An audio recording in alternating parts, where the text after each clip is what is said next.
ধূপগুড়িতে তৃণমূলে ভাঙন, বিজেপির শক্তি বৃদ্ধির দাবি। জলপাইগুড়ি জেলার ধূপগুড়িতে শাসক দল তৃণমূলে ভাঙন। ধূপগুড়ি পশ্চিম মণ্ডলের মাগুরমারি 1 নম্বর গ্রাম পঞ্চায়েত এলাকায় বেশ কয়েকজন তৃণমূল কর্মী সমর্থক বিজেপিতে যোগ দিয়েছেন বলে জানা গেছে। এই দল বদলের ফলে উত্তরবঙ্গে বিজেপির শক্তি বাড়ল বলে দাবি করেছে গেরুয়া শিবির।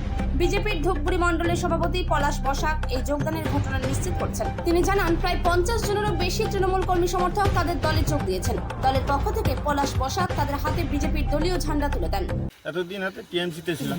তো আপনার যে তৃণমূল দলে ছিলেন, তো সেই দলটা ছাড়লেন কেন, কি কারণে?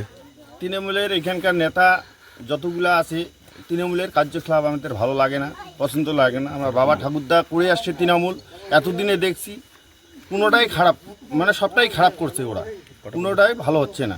তার জন্য তার পরিপ্রেক্ষিত থেকে আমার তৃণমূল ছেড়ে বিজেপিতে যোগ দিলাম। তো আচ্ছা, কতগুলো পরিবার জয়েনিং করলেন?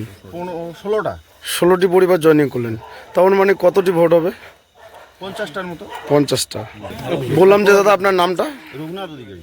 রঘুনাথ অধিকারী, ঠিক আছে।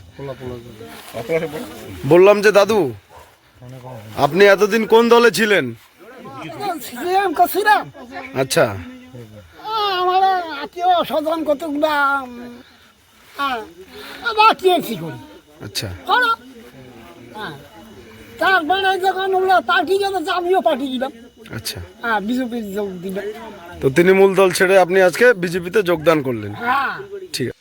আজকে ভারতীয় জনতা পার্টির ধূপগুড়ি পশ্চিম মণ্ডলের মাগুরমারি 1 নং গ্রাম পঞ্চায়েতের 15-116 নং বুথের তৃণমূল কংগ্রেস থেকে 16টি পরিবারের প্রায় 50-এরও অধিক সংখ্যক ব্যক্তি পশ্চিমবাংলার তৃণমূল কংগ্রেসের যে দুর্নীতি, তৃণমূল কংগ্রেসের যে স্বজন পোষণ, এর প্রতিবাদে আজকে তারা ভারতীয় জনতা পার্টিতে যোগদান করলেন।